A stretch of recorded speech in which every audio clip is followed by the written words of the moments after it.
તમે ક્યારે એવા રેલવે સ્ટેશન વિશે સાંભળ્યું છે જ્યાં ટ્રેન ફક્ત એક મુસાફર માટે ઊભી રહેતી હોય? હવે તમે વિચારતા હશો કે એવું તો કેવી રીતે થઈ શકે કે ફક્ત એક મુસાફર માટે ટ્રેન ઊભી રહેતી હોય? જ્યારે તમે આ પાછળનું કારણ જાણશો તો ત્યારે તમારું હૃદય પણ ખુશ થઈ જશે.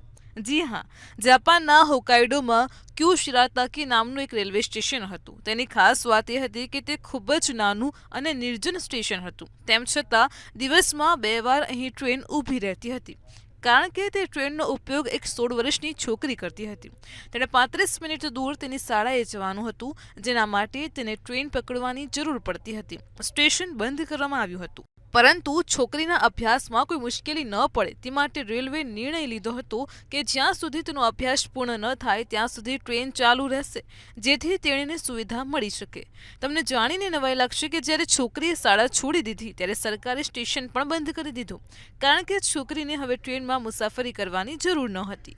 આવી જ માહિતી માટે જોતા રહો મંતવ્ય ન્યૂઝ.